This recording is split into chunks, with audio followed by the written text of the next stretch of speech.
So we're live. It's June 12th, and let's call it how it is. Yesterday was an absolute flush out bloodbath, and we kind of saw it was coming when the market was opening. We said it was either going to be down 500, 1,000, maybe 1,500. I think it ended up being down like 1,850. I had to close my laptop at about 2 p.m. and just stop looking after I went on a buying spree because it just got so ugly. But today looks like it's set for some sort of rebound. Hopefully it lasts. It's tough to tell. Looks like there's those speculation stocks that are going through the moon again, which I hate to see. But Bob, I'll throw it to you. What are you looking at? What are you seeing? Well, when you look at what happened yesterday, it's so important if you're trading that you don't get like a deer in headlights on a day like yesterday. You need to be doing something. So if you were buying yesterday, obviously the best time to buy was the last couple of minutes of the day. But most people, if they were thinking of buying yesterday, spread it out a little bit. So you come in today and you have new positions. Maybe you added to old positions, maybe you have new positions. You almost have to make a sale into this, either before the opening or right after the opening. So at least you feel like you got somewhere on your trading. To come in today without even buying, if you did not buy anything yesterday, you're kind of in a deer in headlights again. The stocks are up. You don't want to pay up. You don't want to really short it because it's still not up enough. And that's why you need to be in action. You need to stay involved. So yesterday I bought some Boeing. We talked about Boeing a little bit. I bought a couple of other names. I made a couple of sales pre-market. And now I feel like I could buy something again if the market comes in. If the market doesn't come in, you didn't sell everything from yesterday and you have your original positions. So you're going to feel good. So real quick, you just said that you basically feel like you gotta, if you bought yesterday, sell some today. That tells me that you might be looking at this as just a little pop before it trends down even further. Is that your view right now? When you look back on what happens after big moves, you're going to get this upswing, and then many times people sell into it, and you usually have another opportunity to buy in the next couple of days, whether it be later today or Monday or Tuesday. So I'd be real surprised if the market just stays up here and goes higher. If it closed up where it is now, that would be a great day. But throughout the day, maybe it goes to only up a couple of hundred. It might go negative. I mean, there's no way to know. The point is you want to stay involved. You got to be in motion. Otherwise, you can't trade. I got really aggressive at the end of the day yesterday, so I'm with you on I'll be selling this morning. I bought JPM when it dipped under 90. I think I got it at $97, and I bought more Dunkin'. I bought some Microsoft at the end of the day yesterday. I bought some Facebook. I bought some Boeing. I bought some Sabre. I loaded up more Alcoa. So I'm pumped with the entry points because they've all gone up since where I bought them. Yeah, and Mike, if you took what you bought yesterday and decided, okay, I'm going to sell half this morning, you're going to, lock in some profits on what you bought yesterday, and that gives you ammunition to buy if the market goes down. If the market goes up from there, all right, you still have more than you started with yesterday, and you made back some of what happened yesterday. Yeah, like JPM, for example. Like I got in Slack, as I told you, Dan, for the first time. It dipped so much that I just figured, why not? But then like a JPM, I hate bank stocks. I've already made a few $100s since end of day yesterday. I'm getting out of that in the morning. I can't stand owning those. So but in saying that, yesterday was also for our followers, we see how great these stocks are, like Facebook and Microsoft long term. Facebook just brought back their head of product, Chris Cox, who was gone for the past year. It didn't really make headlines. That's major news. That guy is an absolute monster. Right after that news, I bought Facebook when it dipped under 225 briefly, luckily. And That's something where I'm not going to sell off my Microsoft and Facebook I added to. When you have opportunities, when those types of stocks dip the way they did yesterday, cushion them, because it's just long term. They're not going anywhere but up. So I'm with you, Dad, on stocks that you don't really love long term, maybe get in and out. But I think on those longer term holds, it's just good getting, cushioning those positions on down days. Yeah, and look, it really it's completely determined by what your outlook is and what you're trying to do. Yesterday was a great day to buy, great solid companies and add to your long-term portfolio. Or if you're trading, you could still use stocks like JP Morgan, which might be in your long-term portfolio, to trade around a position. So Yeah, if you bought more, you could sell what you bought. and yesterday you even said on here that's a good day to add to the what you called gorilla names. That's right. Which are the leaders in each industry. So, Mike, it sounds like you did that. It sounds like we all did that a little. Let me ask you, Dad, because I'm constantly just looking at the narrative on Twitter with people who are in the market, and everyone tries to compare this to 2008 and try and compare the timeline to 2008. And what I keep telling myself is, as the years go on, everything happens faster. The moves happen faster. The information spreads quicker. So it's not crazy to think that what took 18 months in 2008 only took 5 weeks in 2020. And maybe in 10 years from now, a crash happens in one day and then the rebound starts. And I'm just curious, like, how you kind of compare this to 2008 as far as the rebound and the timeline.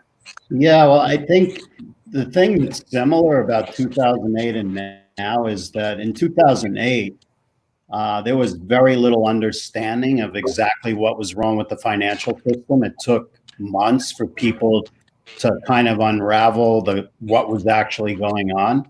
And it's kind of like the virus now, where they're still trying to figure out everything about it. That's about the only comparison I can make. I think the market speed is about the same as 08. It might be seconds different, but for the most part, the speed in 08 was as dramatic as it is now. But how about individual investors? Aren't there way more now that have? Well, I'm sure there are more individual investors now for a lot. So, Dad, what is that? Can you go over the impact of that psychologically when you have a lot more people with triggering? Like, let's be real. Here's what's different about 08, Dan, in my opinion. Uber didn't exist back then. So the on-demand economy, where even now when we know we could day trade with our thumbs, quick moves, that wasn't the case back then. So how does that really, is there a big distinguishing factor there, Dad, where that's influenced? Well, the biggest difference is, I mean, there was a lot of retail trade back then also, but now commissions are zero. So people can go in and out with very small amounts of money and not get impacted by commission costs. If you're trading on a daily basis and you had to deal with commission costs, at the end of the year, when you added up all your commissions back then, even at $7, $8, $10 a share, you'd be amazed how it impacted your total. It's phenomenal. They got rid of that. I mean, talk about a savings. You must be loving the comparison. Well, yeah, you can't even believe the difference. And if you think about it, a lot of people have been comparing this to gambling. You have a VIG in gambling that costs anywhere from a few percent to 10% on any bet. And now you could bet on a stock and it's 50-50, right? Mm-hmm. So a lot of people who were into gambling, and there are quite a few when you look at what's been going on lately. Like Davey Day Trader. Yeah, I mean, it's a better bet than anything you could do in a casino. So, there is that impact of it. But, when you look at these little stocks that are moving up and down, this is just a wave of people going in and out together. And the moves are going to be more dramatic because of that. Reality will hit on both sides of it, because the value of these companies at the end of the day is going to be what determines where they trade.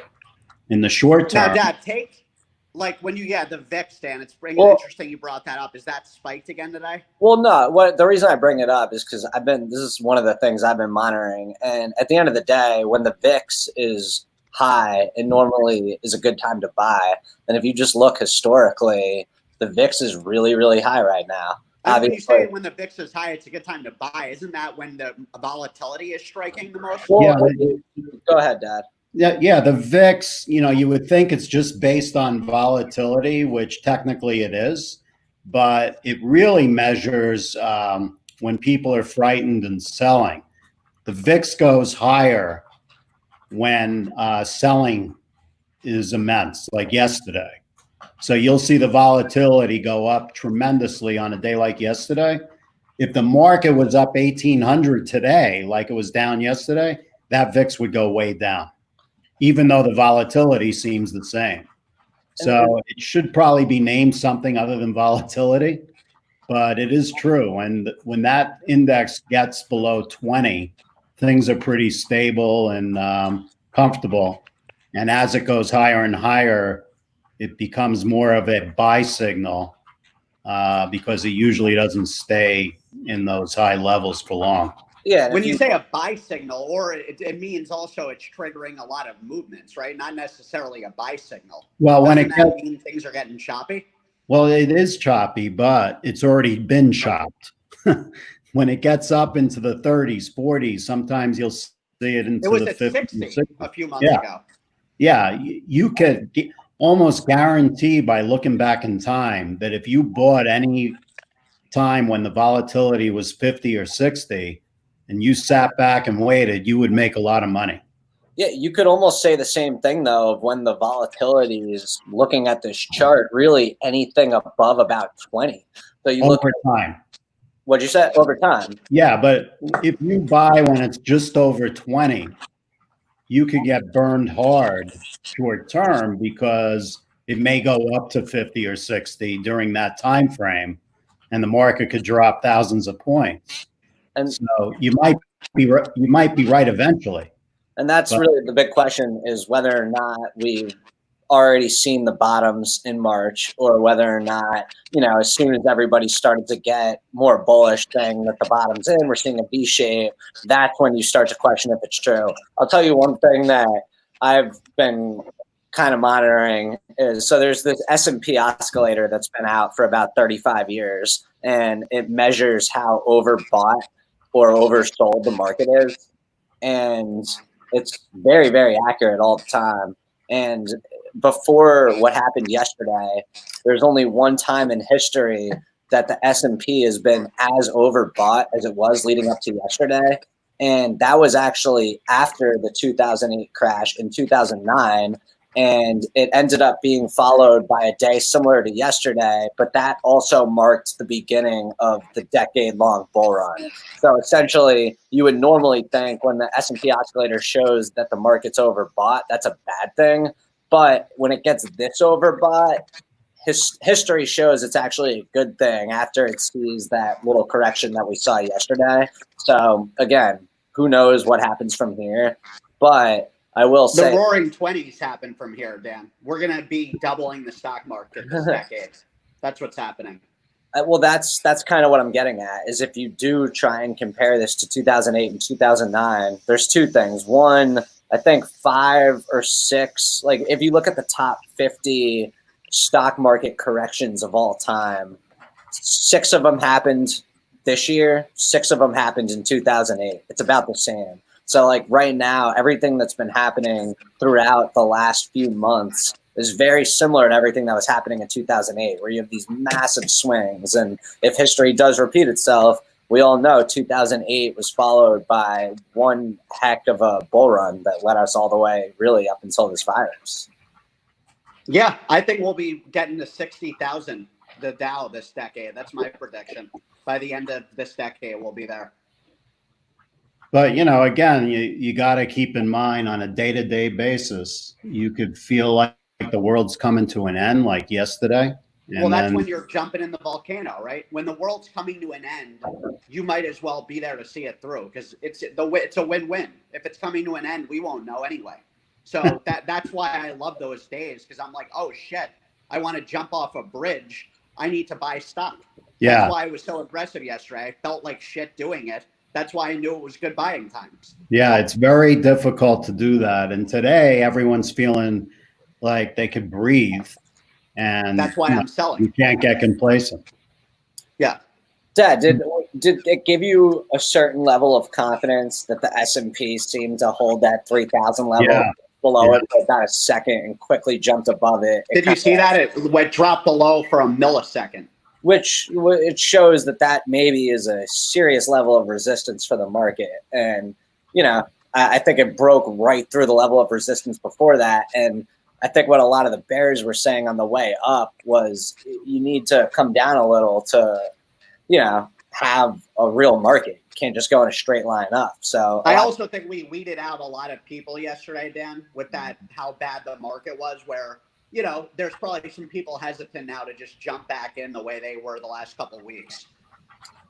Well, yeah, that's what scares me is you almost need another day like yesterday to really make people like, oh, I don't want to mess with this market anymore. But at the same time, that's what happened in March. So all these new people that are now just in the market, they might not truly get burned for years because they just missed the real burning that happened in March. Or they got burned yesterday and they're broke.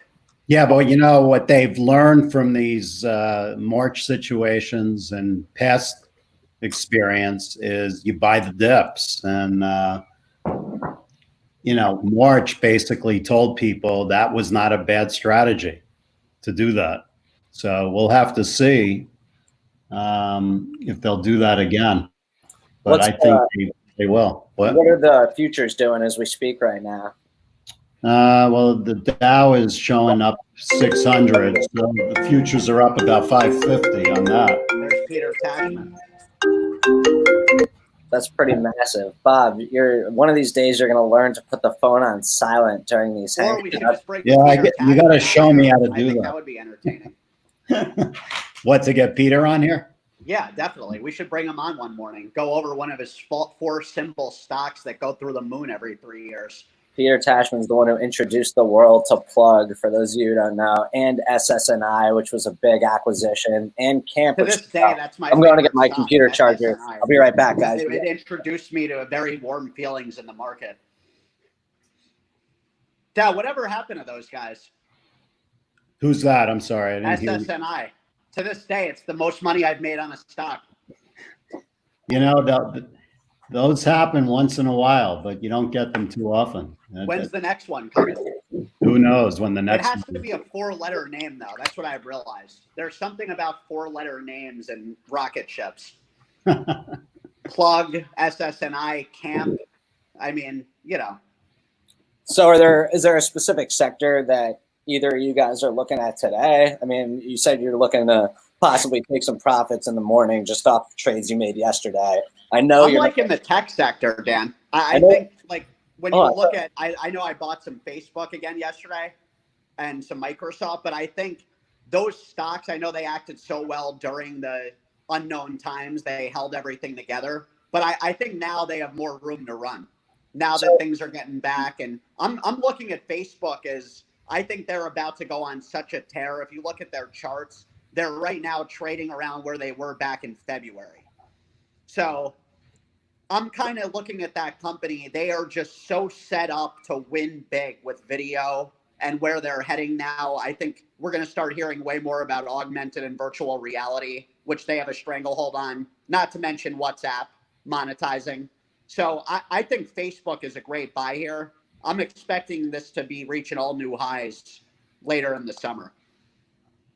Yeah, it's interesting because one of the things I like to look at on a day like yesterday, and it ended up not really holding up because it just turned into an all-out flush out, but it was interesting to see the names that were kind of holding up at the beginning of the day when the market was down about 1,500 points. And I looked at those names and I thought to myself, these are the names you want to be in. If these names are somehow staying positive on a flush out day, and again, they ended up turning red, but the ones that were positive early on, which were kind of these stocks that we're talking about, the Microsofts of the world, Facebook, kind of like the stay-at-home stocks. Too. How about Teladoc? I saw that was strong yesterday in the early day.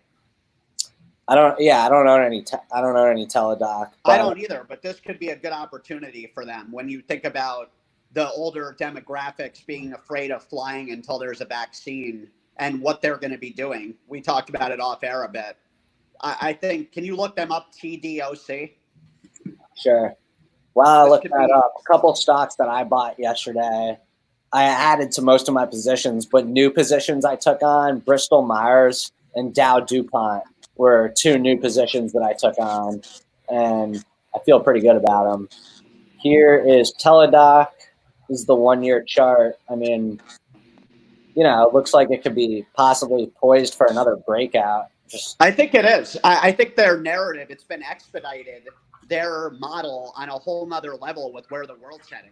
And I think when we know, being in the delivery business, you have to imagine there's going to be a partnership in this space to connect virtual medicine with that. For example, you're on with your doctor on a trip in Montana. You're able to get your medicine delivered geographically, geolocated wherever you are. So I look at this company as really a major winner with where the world's heading with healthcare. Yeah, and another one that's interesting that I just want to bring up. So Kroger was the only stock in the entire S&P 500 that was up yesterday. And that just, like, I don't know why. Maybe there's something going on behind the scenes, but that to me was just interesting to see. This is the chart. I'm pulling it up right now. Is Amazon buying them or something? Who knows what's going on, but I thought that was really interesting. Obviously, they have a 1-year chart that looks like those kind of names. I mean, if you looked at, I'm sure, Procter and Gamble, Kroger, Verizon, any of the defensive natured stocks are the ones that people go to hide. And I think that's why they did better yesterday. I will say, though, to add to that, there was not much hiding going on. Like Costco started the day up, ended up being down. Home Depot got crushed yesterday. Talk about a good buying opportunity. That didn't make much sense to me. If you look at the Dow 30, the high percentage losers yesterday versus the least, you'll see the defensive nature of the best performing stocks yesterday by far. And Danny, you're right. Of Apple, Microsoft almost looked like they were going to be up yesterday after the market opened. They were acting real well.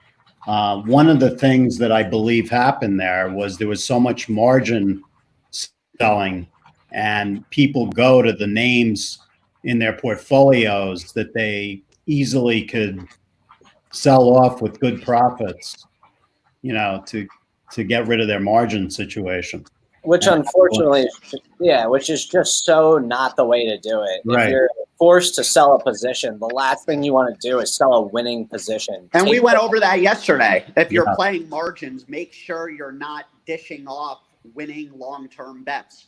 It just makes no sense. But psychologically, that's what people do. That is that's psychologically what people do. If you do sell losing positions, you get to, take those losses and put them up against your gains, and then you're going to end up paying lower taxes on it. So it makes so much sense for so many reasons. Loser stocks usually continue to be losers. Winner stocks continue to be winners. Why would you sell something that's working and keep something that's not in hopes that what's not is just going to someday turn around? It's almost like an ego thing. You don't want to take a loss on anything, and then you end up just screwing yourself at the end of the year with taxes. I think it is an ego thing a lot of the times. I think people also get attached to certain names where they just want to just hold on to something maybe too long. It's psychology. Yeah, I will say I had some people yesterday texting me, like, asking about put options. And just so people know, I haven't really been doing that game as much as I used to leading up to this point. But yesterday was a great day, if you're into that, to sell put options in the money, which means get a strike price that's 5, 6, even 10% higher than where the stock was yesterday for, let's say, a month out. And that would have paid a massive premium. And then on a day like today, you could even close it right out because you'll see a big jump because the stock market's going to be up. And that's the game with put options. And even some other people that were talking about call options, the best way to play it is don't wait for the expiration date. Trade in and out. There's no reason to wait. And the long-term options are great, Dan. The premium you can get on a really bad day in the market on doing a long-term option, we're talking anywhere from 3 to 12 months out. The premium's insane when you look at next couple days when the market bounces back a bit. Cash out of that. Because the time value, you can't beat that. Dan and I have had a lot of success the last few years playing that game. I'm going to pull up an example here just so people could see what I'm even talking about. So Zillow would be a good example. I'm just going to pull up Shopify because all I'm really looking to do is show what I'm even talking about here. So if you were to pull up a put option and you go to sell and then you have this expiration date, let's just say you go out to October. And right here, let's say you want to think that it's going to get back to the real promised land, let's say 880, which means it's just going on a massive run. This looks like it's paying an $170 premium. And what that basically means is if the stock closes below 880 on October 16th, you're buying the stock at 710. And it's because it's 180 subtracted by the 170. So let's say on October, if Shopify is trading at 800, you're buying the stock, but you already have a $90 profit on your shares because you're buying the stock at 710. The downside is if Shopify really goes into some volatility and let's say the stock goes down to 400, you're still buying that stock at 710.